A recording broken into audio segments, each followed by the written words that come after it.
Hello, everyone, and welcome to episode of God Knows What of Sweet Lemon. Today I have an absolute treat for you. But before we get into it, I've been looking at my analytics and I can see that about 60% of you who watch this podcast are not subscribed. So if you could do me a favor and Kama Sutra that like button and Kama Sutra that subscribe button, that would be great. But I want to bring you someone who I'm so delighted to introduce all of you to. That is Foca Yariv. Yeah, did I get it right? Yeah. Fantastic. Okay, Foca.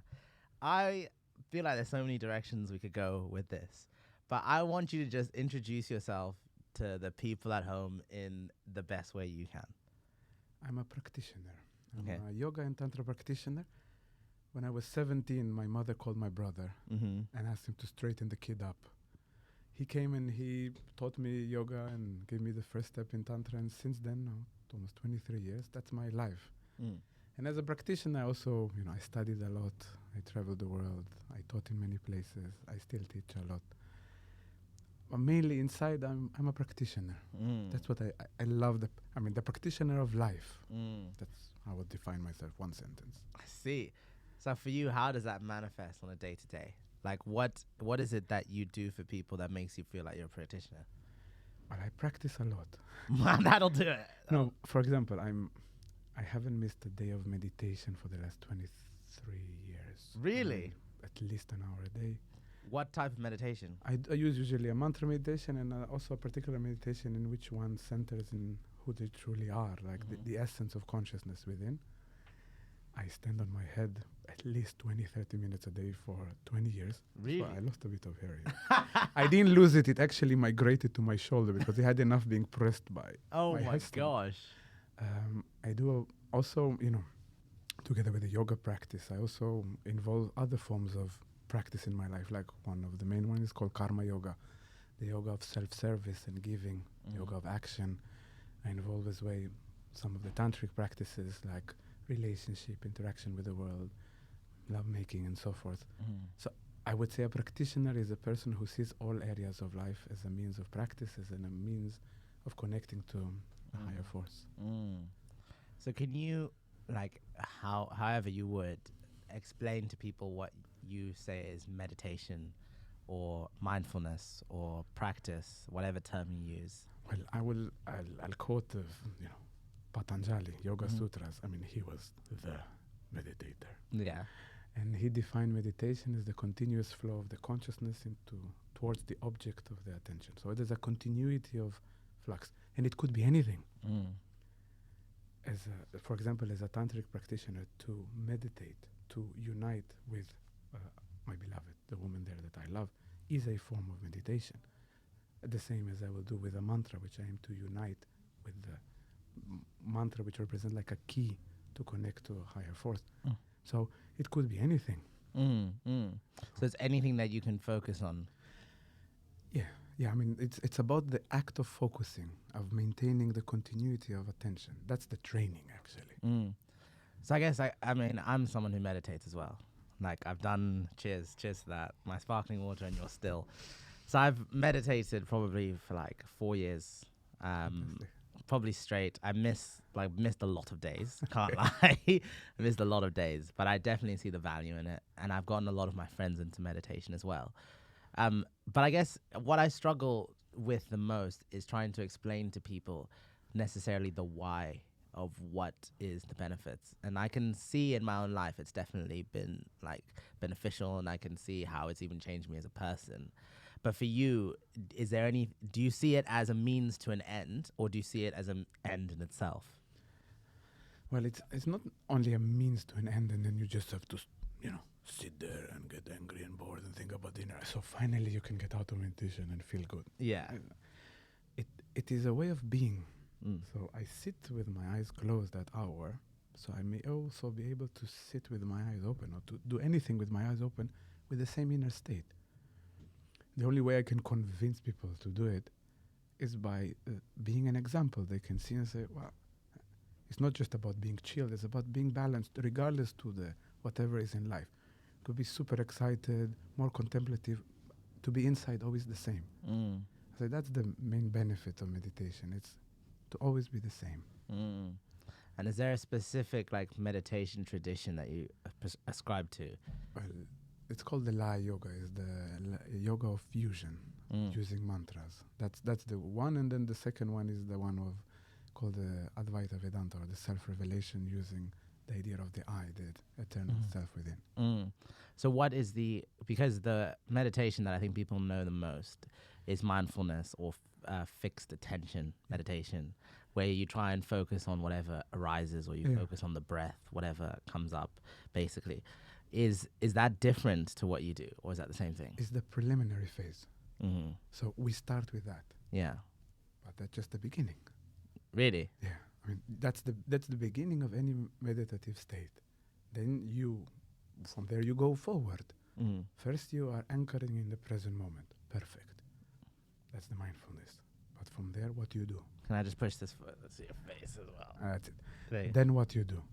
You dive into that. And then accordingly, you can mobilize your attention to whatever you choose in that moment. And what do you choose? I mean, for me, I believe in God. So I choose to connect to the consciousness, to the aspect of luminosity of the creator within creation. That's one aspect. And another aspect in the Tantric tradition, we're very much connected to the idea of the mother.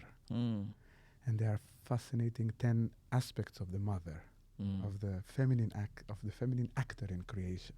You can say that the goddess.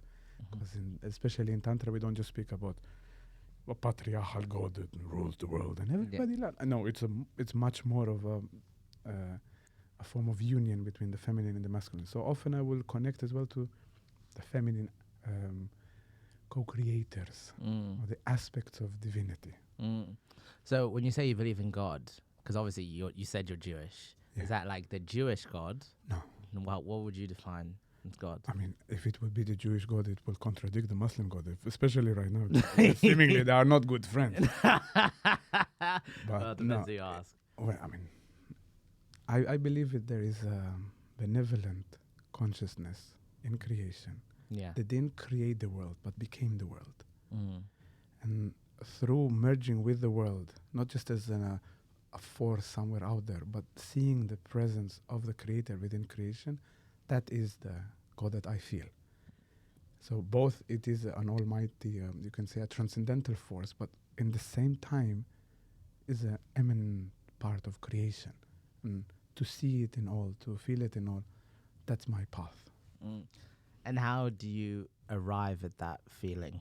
Did you arrive at it from you were religious and then you came to that, or was it from practice? Well, no, my family were agnostics. I mean, nobody really spoke about God home. And in Israel, generally, either you're very much into God or you have the God allergy, because they're quite firm on God in Israel. I mean, there's a lot of fanatism. Yeah. So nobody ever spoke with me about it. I kind of developed the relationship myself. I was asking a lot of questions as a young boy, and I found myself very inclined towards religion. The first was Judaism, because that was around 13, 14. And then when yoga and Tantra came into my life, I said, that's so much better. I see. I mean, because back the Judaism that I was encountering with was very much, I felt that the relationship, is particularly to femininity and to man, woman, wasn't something that I connected to. It was like a bit, you touch, you marry kind of scenario. And I was like, I'm not ready to that. I mean, how about just dating?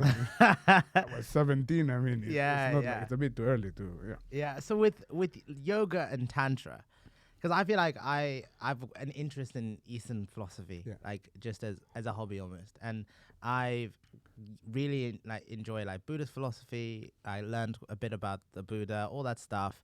But I feel I get confused between the terms, because meditation is a practice. It's a thing you do. And there are different types of meditation. You can have Buddhist meditation. Yoga can be meditation. Meditative, yeah. And so is Tantra, is that a different school of meditation, or is that a different type of meditation? Tantra is a branch of spirituality that also connected to Buddhism, especially in Tibet, where there's the Tantric Buddhism, like the Dalai Lama, for example. Yeah. Oh, so the Dalai Lama is a Tantric Yeah. Buddhist. Okay. Yeah, I mean, now they don't put it out loud, like so frontally, but that's the origin, like with Yeah. the lineage. Yeah. And the means of Tantra was, Tantra, the actual word means network or tools of expanding the consciousness. Tantra, like mantra is tools of the consciousness, Tantra is tools of expansion. Yeah. And they said that we are confined in this structure, and then by using the tools, which can be anything, we can learn to expand. Particularly, they said, well, love is a wonderful way of expanding.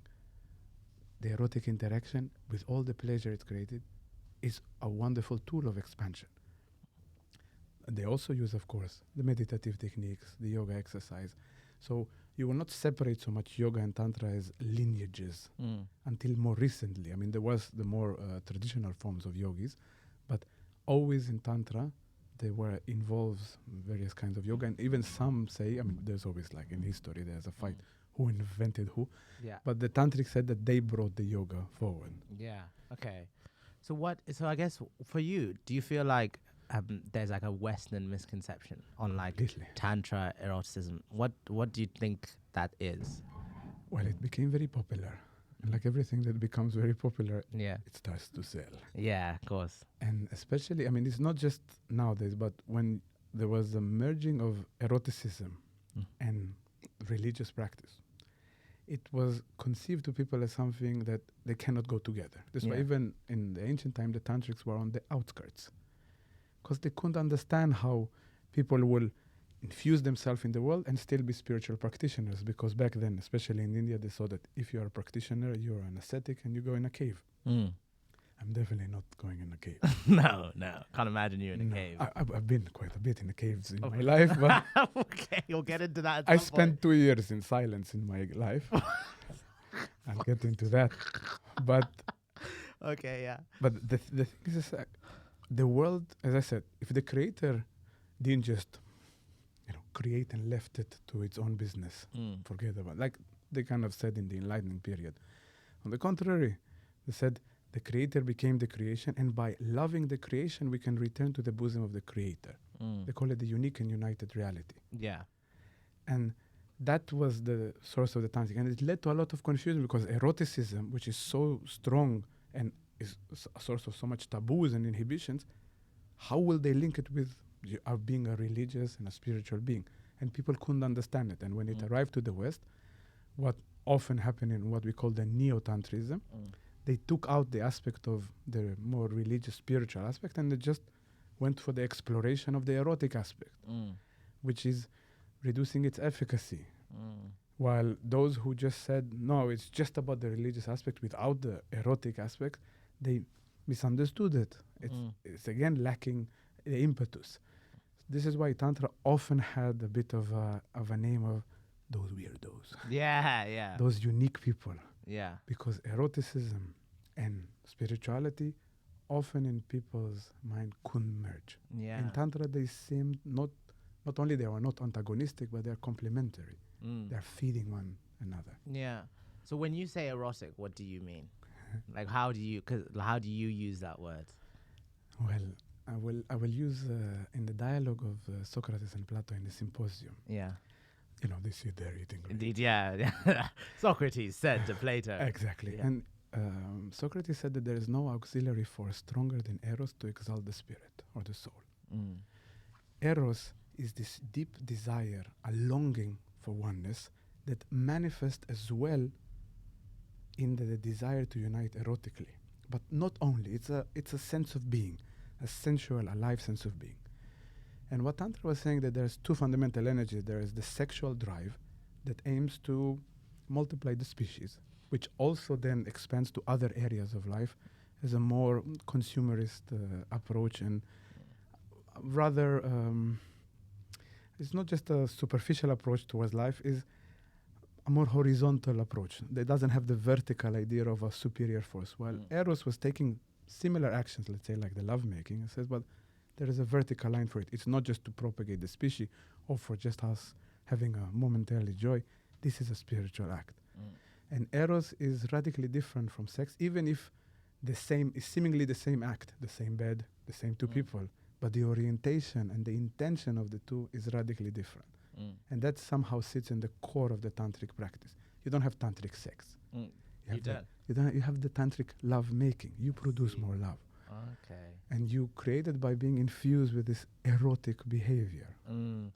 So is one good and one bad, or is it that they both have their role? They both have. I mean, if it wasn't for the sexual drive, there would be no species. We would all just make love. Yeah. And as we learned in the tantric tradition, the man learns to separate the orgasm from the ejaculation. Yeah. Enjoy many, many orgasms, and the species will disappear after one generation. A very happy generation. Yeah, it's a very happy generation. Very happy generation, but we will all disappear. There is, for people, if they want to have kids, yeah, definitely, you need to have some of that energy to create. But otherwise, personally, for me, when I make love, I mean, I'm not interested for pleasure for the sake of pleasure. And for me, pleasure is a tool for the exalting of the spirit, like what Socrates said. Yeah, I see. So it isn't that simple that one is good and one's bad. Well, it's depending on the needs of the individual. I mean, we just try to divide them like this. I mean, it's not like, bad boy, sex is bad for you. It's like, you can choose. Most people don't know they have a choice. That's the problem. Yeah. And what we say in Tantra, choose. Yeah. I mean, when I teach men the art of lovemaking without ejaculating, suddenly they have a choice. And they go to the bedroom, what shall I do today? Until then, they have no choice. I didn't have a choice when I started. I just knew the default. And then I gained a choice. And then it's up to the individual to decide the good or the bad. So what value do you think that has in someone's life? Like, what does it do for someone being able to separate the two? Oh, that's massive. I would just go on one part, which is extremely unique. I probably met more than 1,000 men now teaching that. And most men have this awkward moment when they know they came too early. Yeah. We've all been there. And they just don't like themselves. They know that feeling before that they are super romantic and alive and virile and strong, and suddenly they are not. And there is such a fall. I mean, you also hormonally, you produce a particular hormones that makes you go down. Like, it's biologically there. Yeah.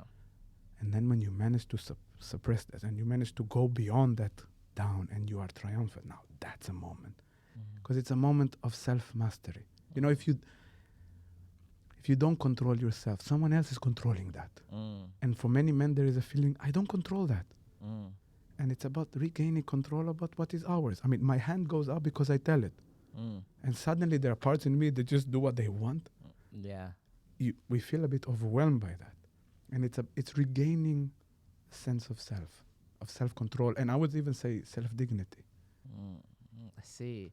So do people come to you because of that, like premature ejaculation, or is it they come to you for something else, like a more of a oneness, a more of a spirituality? Like, what is it that people present themselves to you for? All the range. There's the ones who just, I want to be a better lover. Can you do that? Yeah. Yeah, we can. And the others who says, I realize that beyond the dogmatic religions, there is one God.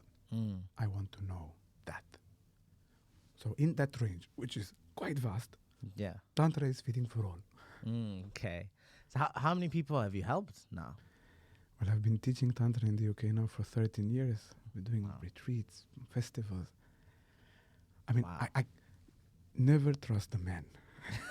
Just full stop. No, not just for with relation to this. Look at the face of the woman he loves and his girlfriend, his lover. If she smiles, I know that it worked. Yeah. No, I mean, it's a state of being that when you see a greater harmony in them, then I know it helped them. I don't know what to say numbers. Probably I managed to speak with more than 1,000, 1,500 men along those years. Wow. Yeah, because I feel it's really interesting where we are now, because it seems like it's now much more acceptable to talk about men's mental health, men's suffering, men's struggle, all that stuff. And even at school, like, I don't know if do you know Movember? Have you ever heard of Movember? With the mustache? Yeah, the mustache, yes. Even at school, like, I went to a boys' school, and we used to always every year do the Movember thing. And like, through my life, like, I'm 25, through my life, I've seen that changed so dramatically. How people are much more able to say like, oh, it might be difficult to be a man, all that stuff. Even though like we are potentially in patriarchy, if you want to say, but there's still difficult things about being masculine.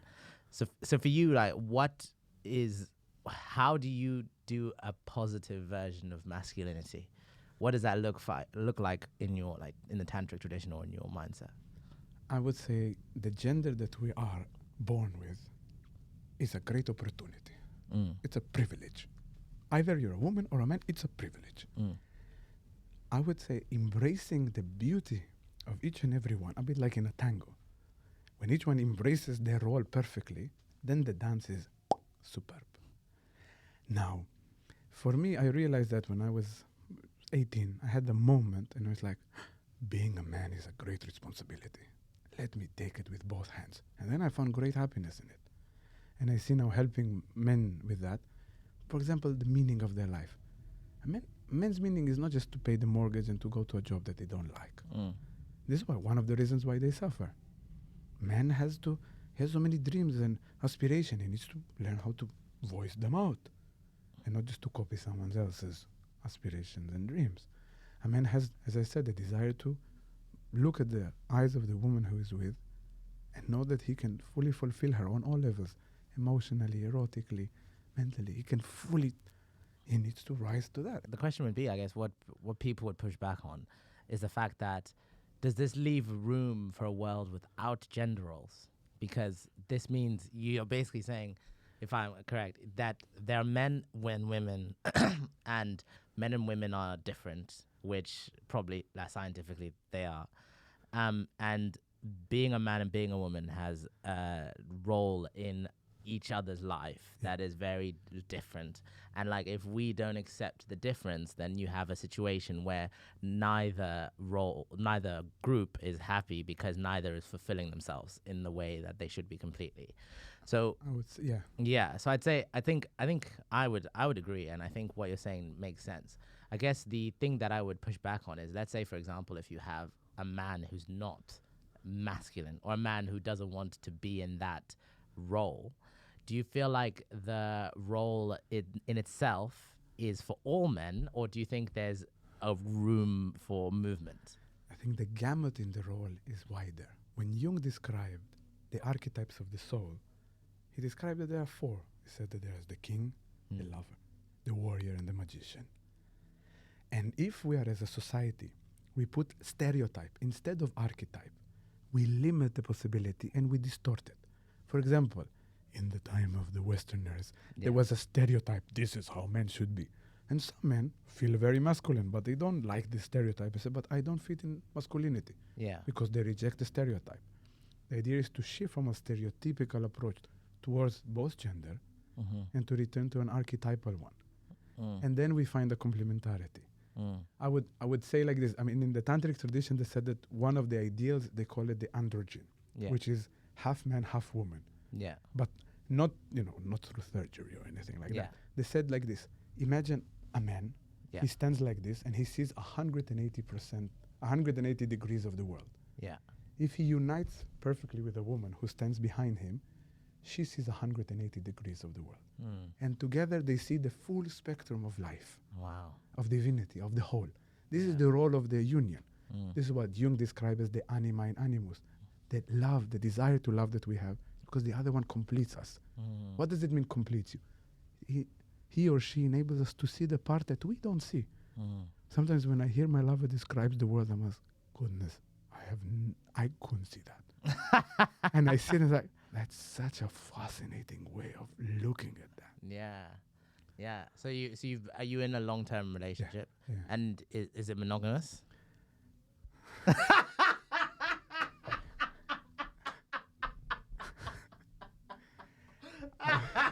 It's not the polyamory that what most people think. Yeah. I could see your face. Yeah, that's good. Yeah. No, it's not the polyamory which everybody thinks is like tantric, they shag around. No. Yeah. I have multiple relationships in which I love, and they are long term. It's not like every week someone new, but it's a choice of loving.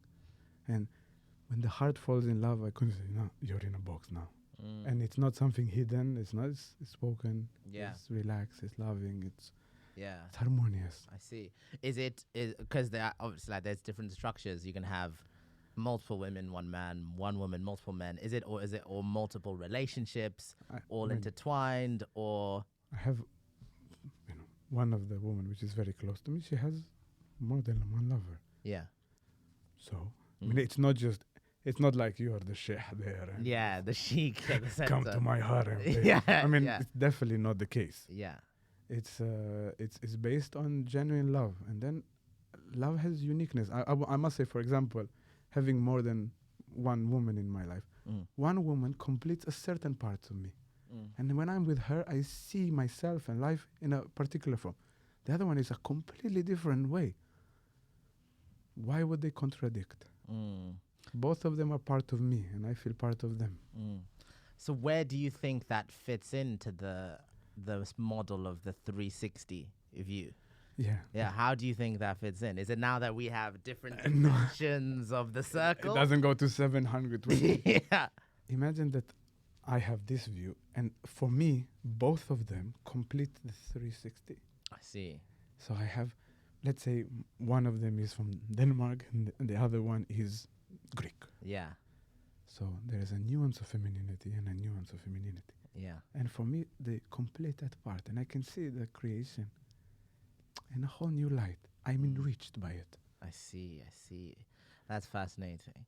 So what do you think is the difference between monogamous people and is polygamous? Is that the term you'd like? Polyamory. Polyamorous. Multiple relationships. Yeah, because it's about love. It's not just about the sex. Yeah. So not. polyamorous relationships, because I feel the big thing that gets in the way with monogamous relationships and why people think of polyamorous relationships in different ways, because they essentially, I guess, ego gets tied into the relationship, because you start to think, okay, if this person is sleeping with someone else, then they must not love me. That's really the ultimate thing. And jealous. Yeah, and jealousy. But I guess so that's, I think, the straw man version of it. But even in a sense of saying, okay, even if this person, let's say, went to dinner with someone else, or tried to watch a film with someone else, or they found someone that filled the role that I could fill in their lives, you could still feel upset by that. So do you feel in the polyamorous worldview or the way you live your life, do you feel that just doesn't play a factor? You just don't consider that aspect? No, of course you're human. Yeah. It's difficult. But the fact that it's difficult doesn't mean that you don't wish to overcome it. You mentioned it. You feel it's a bit egoistic, it's a bit possessive. Yeah. I don't own the woman I love. Yeah. I don't own her time. I don't own her bedroom. She's entitled to do whatever she feels, and it's not easy. Yeah. I had to go through a lot of maturing, overcoming jealousy. A lot of maturing. It wasn't easy at all. Interesting. And what do you feel like that has enriched you in some way? What do you think that's done for you, getting past that point? Loving with jealousy has a nuance of a haggle. It's a bit of an exchange. I don't do this and you don't do this. I do this and you do that. It's constantly, it's it's a bit of commerce in love. Those two don't work together. It poisons the love, or it inhibits it. And I felt that being able to remove that, which is a constant work, is not just I need to, it's my inner practice. As I said in the beginning, a practitioner. By doing that, I managed to love more, and directly proportional with how much I love is how much I can grow. I see. Okay, so how long have you been in this style? A long time. Most of your life? Close to 20 years now. 20 years. Do you feel there was a big distinction between before and now? Well, there's a lot of things that transformed in those 20 years. I cannot just say just that. I was 17 when I started, so let's say 20 when I started to have relationships which are a bit more serious about that. Yeah, so I cannot just say that, but this one with love I could feel distinctively. Yeah. That the moment the jealousy was removed from the relationship, suddenly I could love so much more. The moment I removed this possessiveness and the ownership, which is false. Yeah. Interesting. So what do you think? So what do you think about monogamy? Like generally, do you feel like it helps people like flourish, or do you feel like it's an inhibition? It's a choice. I don't think anybody should open the relationship with a can opener just because they heard a good podcast. Yeah, let's hope it's good. Yeah, I don't think it's the case. I don't think it's everybody all the time. It's a choice that people should explore, like with, as I said, ejaculation or non-ejaculation. You know there is a choice. Yeah. You see the challenge and you see if it is for you. I would say for those who have a desire for practice, for growth and so forth, yeah, it is a beneficial choice. Because it's this, you could say it removes the chains from the heart. You can be with one person and you still feel in an open relationship because that relationship is open. You don't possess them. You're not jealous about them. You don't go on this commerce with them. It's not about multiple lovers. It's about being open to life and love. That's what makes an open relationship. I see. And it's not just about the physical. It's also the love, the emotional aspect. You can be in two relationship monogamous. Yeah. Right? You can have one relationship and you're open. Yeah. So it's No, I think it's really interesting because I feel in where we are now as a culture, I feel polygamy is much more of an accepted thing. Yeah, like I think people kind of like accept that like just because you're in a long-term relationship doesn't mean you don't want to sleep with other people. Yeah. But I think polyamory is still a thing that people haven't necessarily got their head around. That's why I find it so interesting. Because we lack education. Yeah. You say people say, oh, is it just shagging around? Do I need to know? Do I don't need to know? What's the principles behind it? Yeah. It's a practice. Yeah. And if you understand the way of doing it, aligned, correct with love, then it doesn't burn you. Yeah. Because many people tried a little bit. Yeah. And they got burned because of jealousy, because of tensions, because of mistrust. And it killed the love. They shouldn't have had tried that without learning. You don't just go into a helicopter, let's see what it does, and then you crash. Yeah. Helicopters are bad for you. Yeah. No, not knowing how to go on a helicopter and go in a helicopter is bad for you. It's bad for you. Yeah. So how do you, for me, the immediate thing I have is the time. How do you have the time? Because I have one relationship. I say that like that's not the norm. No, it I have one relationship and it takes a large chunk of my time. So it's like, for you, and this might be a reductive question, but is it that you see it as whoever I want to spend time with, I spend time with now? Or do you think about the people involved and how am I going to make myself available to all of them? Think about sleeping in a bed. And you're more than one person in the bed. And just in this analogy, that you're no. Yeah. Now, you want to cover everyone. Yeah. So either you move the blanket quick enough so there's no cold butt cheeks. Yeah.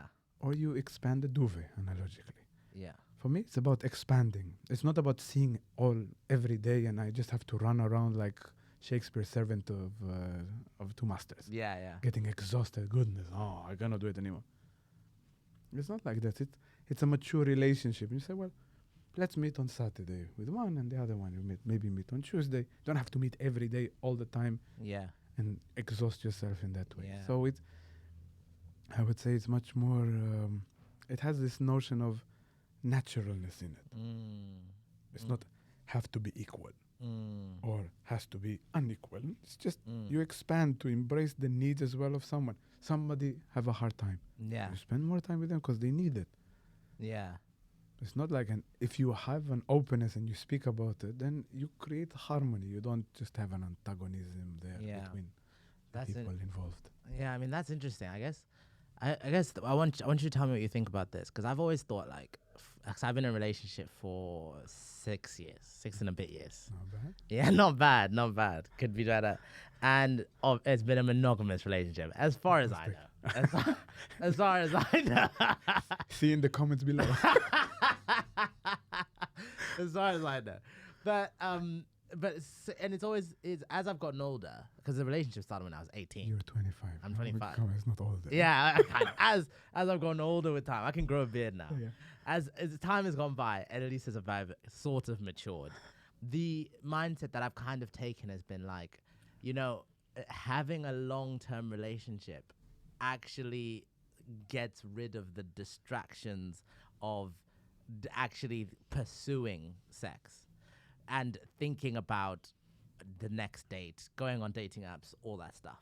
But from what you're saying, it seems like for you, it's sex is actually, or eroticism is actually a way of self-fulfillment. Yeah, and growth. So what do you think about that? Like because as men, as women, as anyone, the pursuing of the, like, I guess the superficial sex that you describe can be something that can take up a lot of your time. And agitates you. Exactly.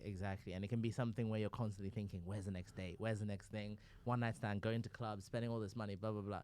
So do you feel, what is that, and how do you move past that and go to like a better version of eroticism then? Well, what you describe is the agitation the desire creates. If you understand that desire actually comes from a place deeper within, you will aim to fulfill that. I'll give you an easy example. You're hungry. Yeah. Actually, you're hungry because your body needs nutrients. Yeah. Now, you don't translate it, oh, I need some vitamins. Let me go and have. No, you're translated, I'm hungry, and I immediately have a desire to eat. And then you grab crisps on the way. Then you don't have anymore a desire to eat, but you haven't fulfilled the need of nutrients, isn't it? So what happens here? You had a desire, which was true, because you need nutrients, but you didn't translate it, and you just grabbed whatever was there. That's what happens to most people with the opposite sex. They have a desire for intimacy, for love, for erotic fulfillment. And instead of having that, they just eat crisps. They just have one-night stands, they agitate themselves, and if you eat crisps every day for a year, I mean, either you become a potato yourself, or you feel like a potato, and you're unhappy. And that's what happened to people. I cannot have it anymore. It's true. But if you cancel that desire, you will also cancel your, like in that analogy with the food, the nutrients that you need. If you remove that, and you won't have fulfillment and intimacy and this joy of togetherness, your soul is in the dark. And it's sad. It feels like this. Many people feel deeply lonely. Now, what you do, you recognize, okay, I have this need. Maybe I don't need those endless dating nights and one night stand. Let me find more harmonious way to meet people. Let me, instead of just having one night stand, having 10 dates until we go to the bedroom and just get to know another, dance and interact and laugh and do wonderful things before we go there. Then it's a radical shift. And so what do you think about that, in like where people say, oh, you need to wait 10 dates or wait 3 dates or whatever? I'm just putting a number. Yeah. Don't go with mathematics. Yeah, no, I know. I just mean because that is actually like advice people give. Oh, okay. In terms of saying, for example, if you want to be serious with someone, you need to delay the sex. I think this is probably given more to women than men. That if you want to be serious with someone and you want to actually make something like real, you need to like get to know the person and then seek the erotic. But do you feel like that has any substance? Completely. Well, also because you need to move just from a drive. Because if, let's say, back to the hunger, you're just hunger and you immediately grab what's close to you, it might not be what you need. Wait, maybe go to find a nice salad over there, because that's what you need. Work for it a bit.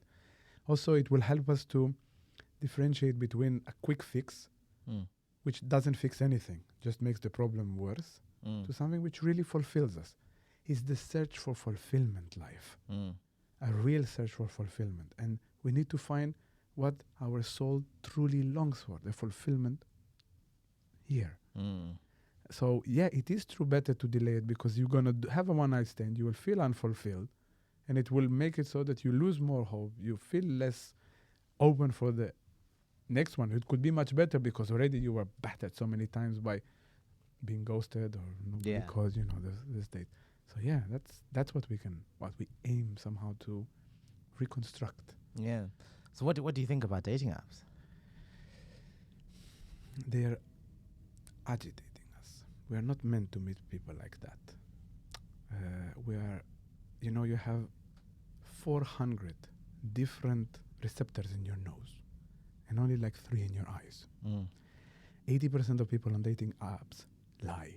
Men lie about height, women lie about age. Yeah. So we lie, we rely only on eyes, and the apparatus of the phone and the agitation that comes around it and how I present myself and all that, we all create a bit of an alter ego, which isn't us.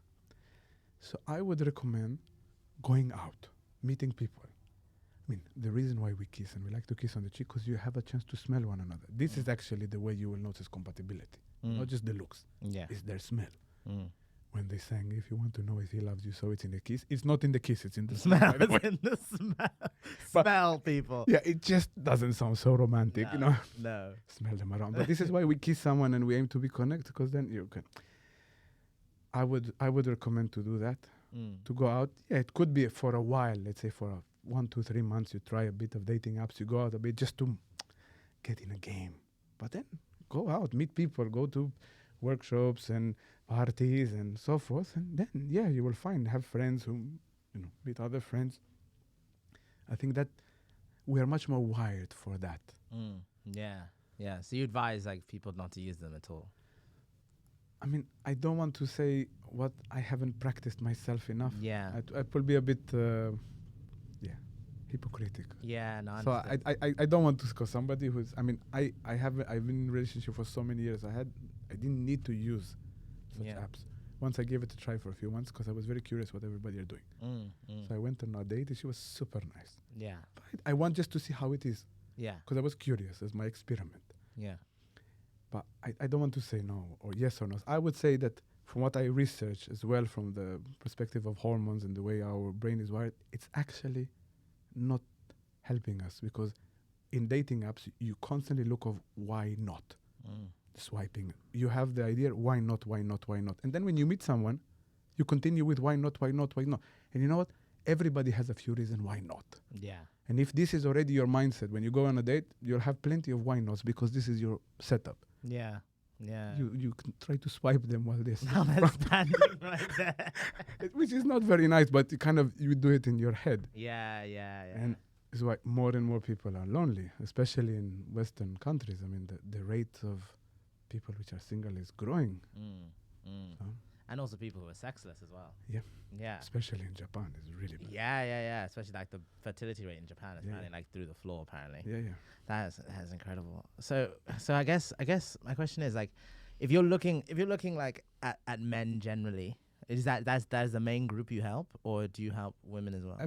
Everyone. I'm more specialized in helping men because I am a man and I learned more how to do that. Yeah. But of course, in relation to relationship and generally spirituality and science of life, then I have equal amount of men and women students. Just usually people more on kind of workshops and one-on-one guidance. I have more men. Yeah. So what would you say? Okay, in the most simple way to answer this question, what is the meaning to life for you? Well, in one line, to fully find my place in God's symphony. Do you want a bit more poetic? That's very good. So I believe personally that each one has a unique place to play in the game of creation. They call it the Dharma in Eastern philosophy, to find exactly that. So when you speak about God, how for you when you arrived at that, do you feel like there are things about the world that contradict that? So for example, in Christianity, the problem of evil, in Judaism, the problem of evil, that kind of thing. Like, or did you look at the world and say, oh, there must be a God? Well, I mean, the problem of evil is like the expression of darkness. I mean, if you would close this light, turn off the lights, darkness will prevail. That's exactly the reality of evil. The lights are off. But I believe that the Creator created light. There's places in which people chose to turn off the light, and then evil appeared. So it doesn't have a consistency of its own. It's just representing a lack of light. And I truly, I feel it is not just a nice idea. I personally feel it because I notice it in myself. Whenever I have, for example, a state of mind which is a bit more negative, I feel low. I feel like, well, that's the absence of feeling good, like cold. Being cold is an absence of heat. So let's say being jealous is an absence of love. No, I see.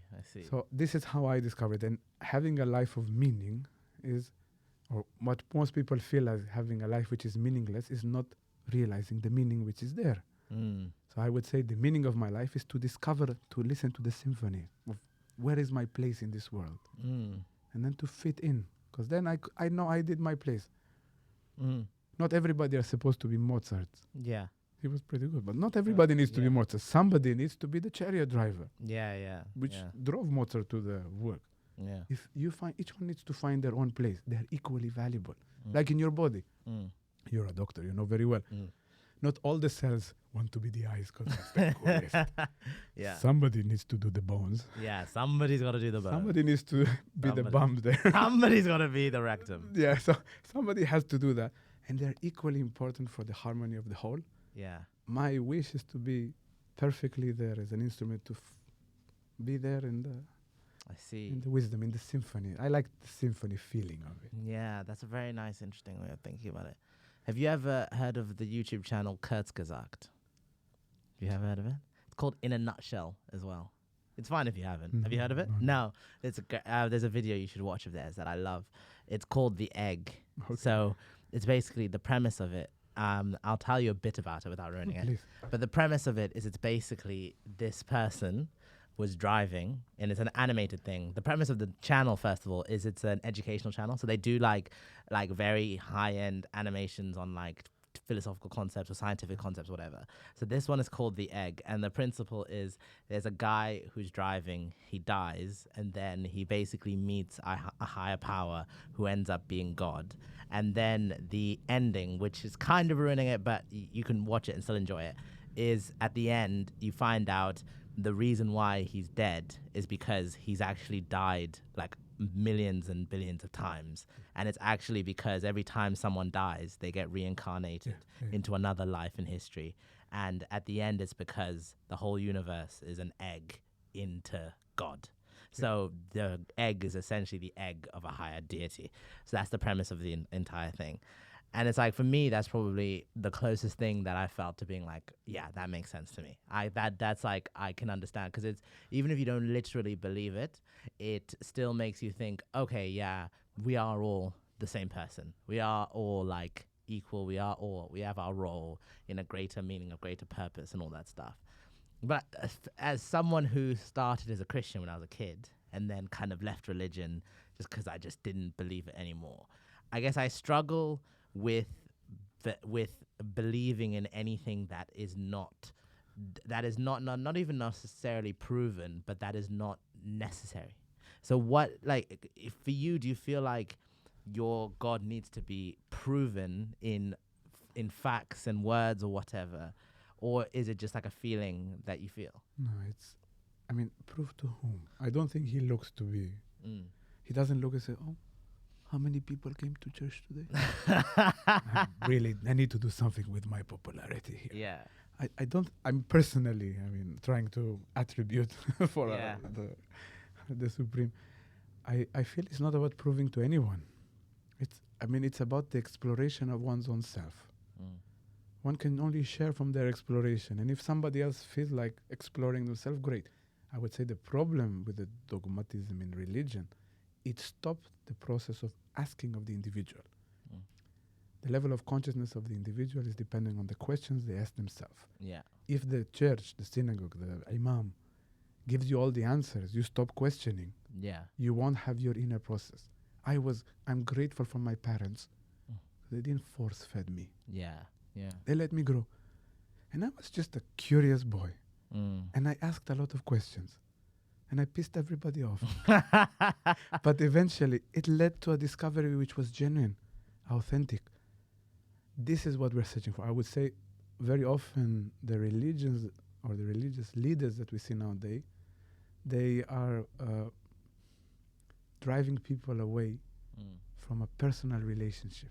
And I believe in a God that there is a personal relationship with, which doesn't need any proof, but the feeling that you have within. I see. And would you describe yourself as religious or believing in God? Not deeply religious. I'm doing a lecture Sunday which is called Religiously Erotic. No joke. Which which the idea behind it is how you merge the two. That's a great name. Being, that is a great name. being deeply religious as a being, Yeah. and having a deep wish to explore erotically life, and merging the two. Yeah, yeah. I guess that is one of the biggest downsides to Western like philosophies, particularly like religions, because for some reason they say we're made in the image of God, but at the same time we have to accept God made us with a desire for eroticism. God made us with a desire for like violence, for whatever. And we don't come to terms with those sides of ourselves. Instead, we just act like they don't exist and we suppress them. So it's like, why were we made in that image? It doesn't. I mean, I truly believe we made in the image, and some points we have the choice. And then in some places, light isn't prevailing, but it's a bit of a shadow. You call it the ego, as you mentioned before, which instead of having a desire towards, erotic union that fulfills the soul, there's more of a drive for a quickie, which 2 minutes just to, it's, in essence, it's a choice. You can choose. The highest image is with full light, and then you're not the same as, but you're as an analogy, small version of that. Yeah. And if you are completely, rejecting it, otherwise when the ego prevails, when the shadow prevails, then you don't feel that. And you say, well, that definitely is not in the image of God. People who do such horrible things aren't in the image. They just didn't choose to do it. They chose to live in the darkness instead of turning on the light. Yeah. And most people, they don't even know they have the choice. So it's hard to say choice. The question of free will is pretty big. Yeah. So in your worldview with like God and the world, do you feel like evil has a role? So is evil in that plan, or is evil the absence of the plan? Mysteriously enough, I would say that even there is a plan to it. I mean, now they came a lot with the idea of the intelligent design. Yeah. There is an intelligent designer, the Maha Photoshop, the great Photoshop of the world. Yeah. There is, and I believe that even someone who does evil, for some people, it's a great chance to prove their goodness. I will take atrocities that happened in wars. It was exactly the chance for people to manifest heroism. People until then just lived a small life, but suddenly in face of evil, some people rose to the challenge. So for them, that evil was a beneficial challenge of growth. So for them, it did play a beneficial role. Yeah. Yeah. No, I like that. I like it because it's my problem with a lot of Buddhism, anyone that I've known who's gone to like Eastern philosophy, is the fact that they become very inward, in that they become very almost selfish in the best way possible. In that they become like very oh, okay, fine. And who really cares what's going on? Because ultimately, how am I feeling? And how is my soul? And really all that matters is me and my abandoning of suffering and all that stuff. And it's like, I can agree that it's like, that is probably better for you and it's probably better for your own fulfillment. But I feel like when you become like that, you kind of turn away from the world. And maybe that is what we all should do. Maybe we all should turn away. I believe that we are here to serve. That's the way that we will grow the most. We are here to serve. We're here to offer. This is why one of the reasons why I practice so much, because I want to better myself so I can be a better servant. I believe we are in it together, if we want to put it like that. And the more I help, the more I grow, the richer I become. I see. I like that. The fact that the goal is to help people. How does it feel for you, being someone who's obviously very spiritual and with the Kama Sutra, Tantra, and all that stuff? How does it feel for you being someone like that with everything that's going on in your home country? It saddens me, to be honest. I remember I was a football player. I loved football. Yeah. And before the wall came, I'm speaking about in the 90s, before you as well. No, before my birth, yeah. Yeah. We were playing football together. We had no issue. My grandparents were born in Egypt. We have quite a lot of the Arabic sayings home. We love the same hummus. Why on earth would we fight? We are so similar in many ways. But then I personally believe it's interest that propagate the war. Because the people themselves, and I know that I lived there for the first 20 years of my life, the people in between people, they don't really care about the territory so much. Yeah. Most of the people want to just connect to one another. Now, I mean, how to help it? I mean, I would say it's from the level of the individuals to help one by one. I mean, it is true, if you grow to a level like a Gandhi or a Mandela, then you become such an example. But even for them, I like very much Gandhi's book, My Experiments with the Truth, because it's in his autobiography, because he said first one needs to conquer himself and to become an example, and then one can propagate genuine transformation, a shift in paradigm. And nowadays what we see, politicians are the complete opposite. Yeah. They are not the proof of self-mastership, of inner growth, and come on. Yeah. No, it is very crazy. I remember, like 4 years ago, I was gonna go. Was it 4 years? Maybe 3 years. I was gonna go to Tel Aviv. Literally, was booking the tickets, and then the rockets came, and I was like, ah. But that's the strangest thing is because in my when I was 16, for my GCSEs we did history, and one of the things we did was the Arab-Israeli conflict, like from the beginning to the end. And I remember at the end of it kind of feeling like, oh, Israel is a relatively like safe place that I'd go back to, or I'd love to travel to someday. And then that was what made me want to go there. But I feel like, whether rightly or wrongly, there's been kind of a shift in the Western mindset, in where we all kind of think like, oh no, you can't travel to Israel. Because when I was planning that trip, everyone was like, what are you doing? Like, what do you think about that? Do you feel like Israel's like a dangerous place, or is that even... I can tell you, I was there in September for the Jewish New Year for a weekend. Yeah. And it was just before the war. Yeah. A flight full of people, no.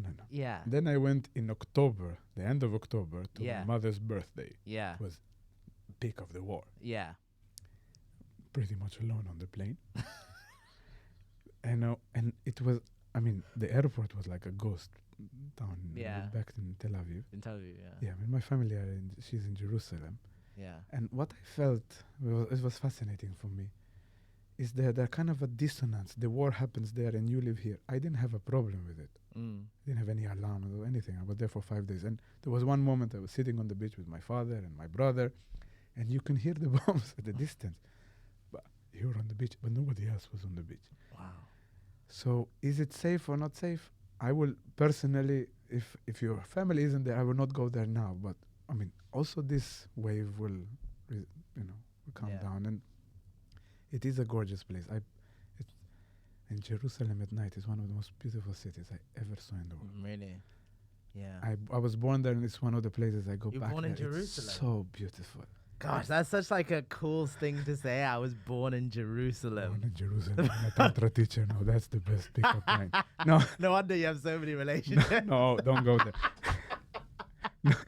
No, but it's spectacularly charged and beautiful. And yeah, for me, which have a very strong incline towards any form of religion. I studied Islam, I studied Christianity. I love their holy places. Yeah. I love any house of prayer. Yeah. So going there, Jerusalem is so charged and beautiful. I am deeply in love with the city. I see.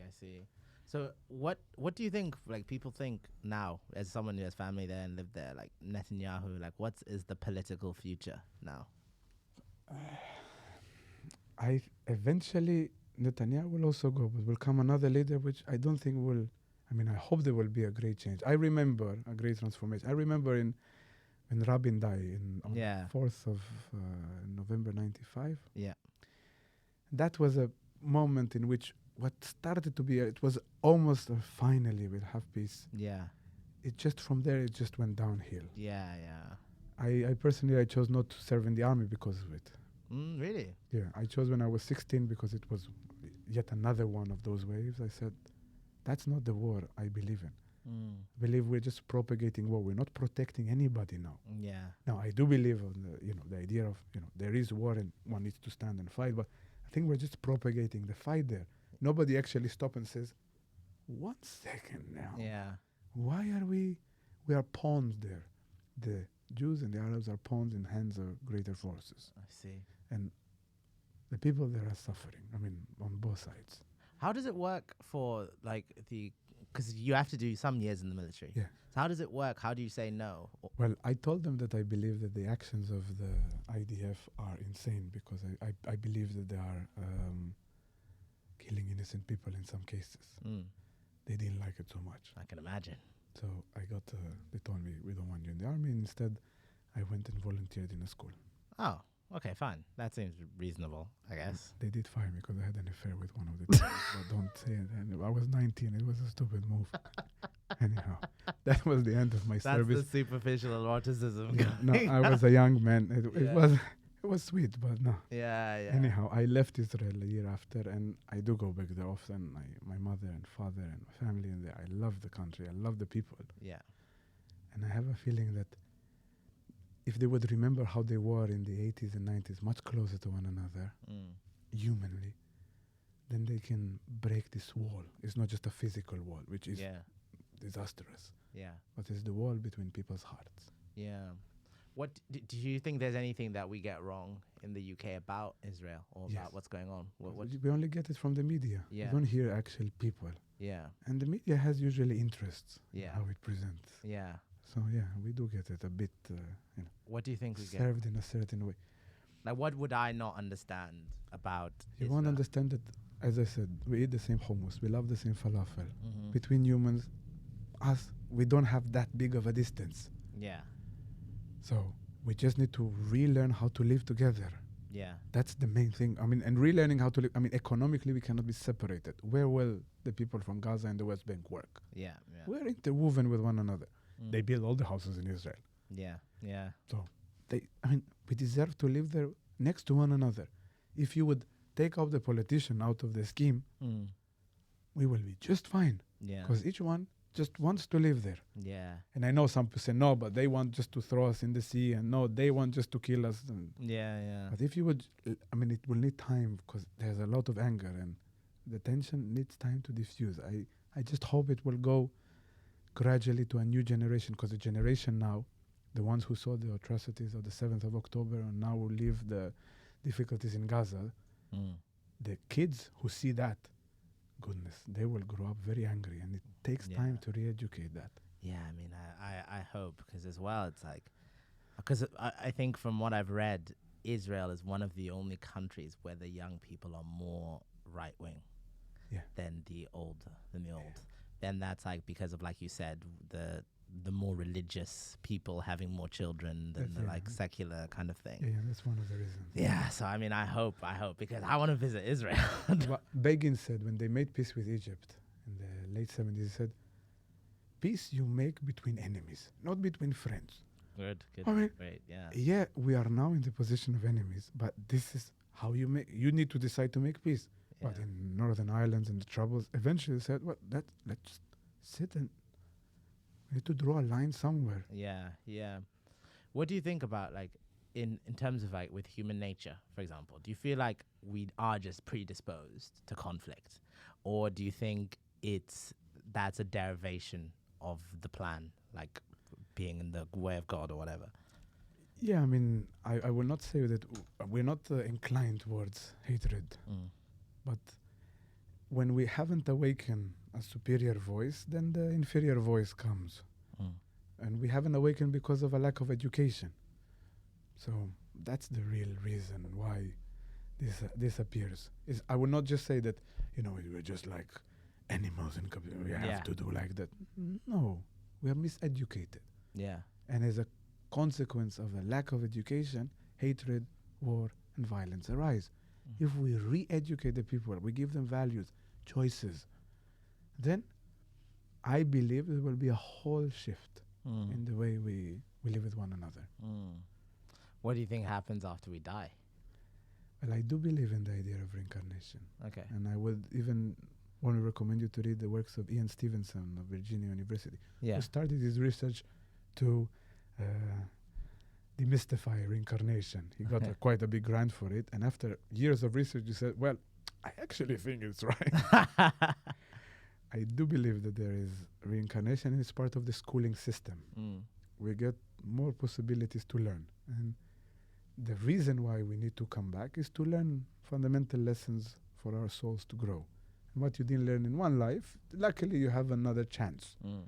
But we are here to learn until we, as if, complete the schooling system. Yeah. And then, if we wish to return, because then it becomes a choice, not a compulsion, then we are there to help the others. They call it in the Tibetan tradition the concept of the bodhisattva, the ones who return to help the others. So does everyone reincarnate in your view? Yeah. And is it like with karma, where it's like karma defines? Karma is the force. Karma is the law of cause and effect. Will determine the incarnation. Yeah. Yeah. So someone does bad things, they go into like the animal kingdom. If someone does, I will not put it so schematic. Okay. Yeah. How can I get into become a goat? Yeah. Exactly. Yeah. I'll do that. No, but I do believe. I mean, first and foremost, it's karma, or kind of the law of causality. So you trigger certain predominant, we call it resonance or vibrations in your life, and then this is where you're attracted to. It's a power of habit. They call it the samskaras and the vasanas, the habitual patterns of behavior.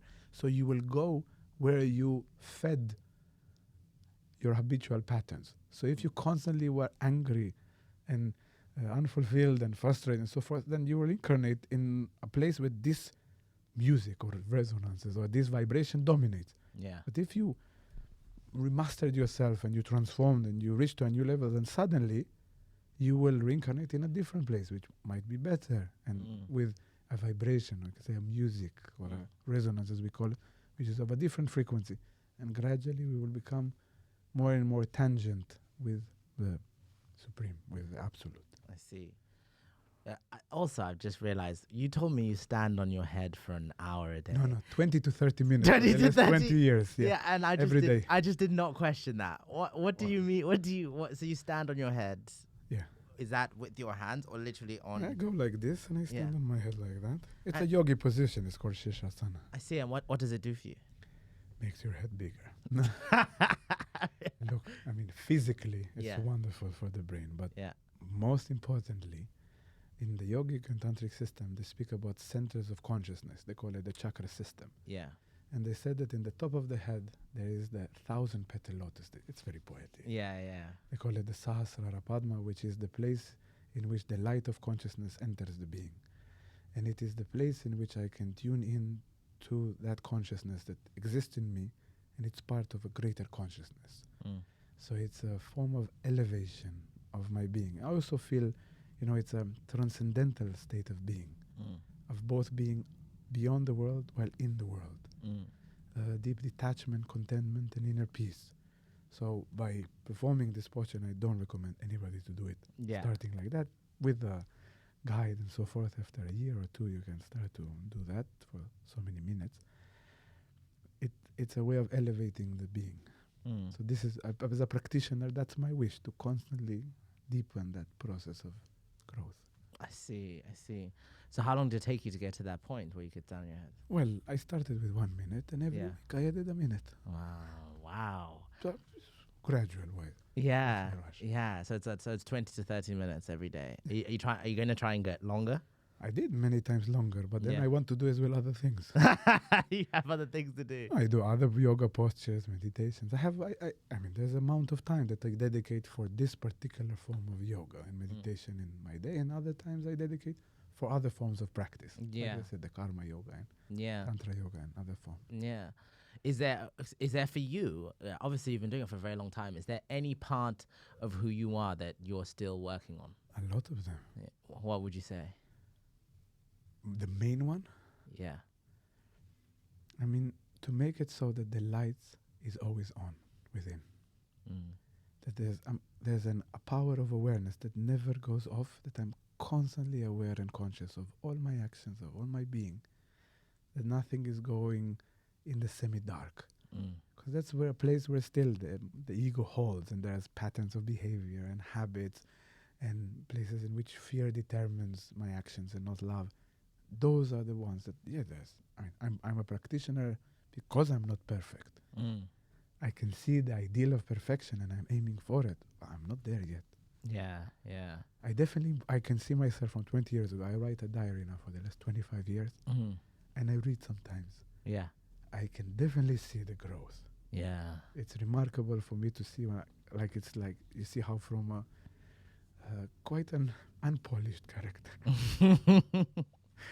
and started to shine certain qualities, and I assimilate certain aspects, and generally there's growth. I transformed parts of me massively. There's still a long way to go. Yeah, I see. Is there anything specific that you feel like in 20 years I can get over this specific thing? I mean, it's a goal. I mean, if I would be able to be that perfect servant, Yeah. nothing that will hinder that. Yeah. There will be no hesitations or no incompetence in being the perfect servant to whatever environment I'm in, whatever situation. Yeah. That will be a great thing. It's fascinating. I find, last question before we finish, what would you say advice for people out there who feel like they're not necessarily happy with where they are in their life? What would you tell them? I would tell them to start the tantric path, to find more fulfillment, to ask more meaningful questions. I would say we owe it to ourselves, and we owe it to the world we live in to be the best version of ourselves. Yeah. Yeah. And I think that's a perfect way to end it. Thank you very much, Foca. That was fascinating speaking to you about all that stuff. I didn't necessarily agree with all of it, but you're definitely a person who's thought about the world. Yeah, that spent a bit of time. Then spent a lot of time thinking about the world. And I feel like I could have gone for like 3 hours, but someone else has to come into the studio, unfortunately. But thank you so much, and we might do this again. But otherwise, thank you, and have a good time. I'll see you later, guys. Bye-bye. Thank you.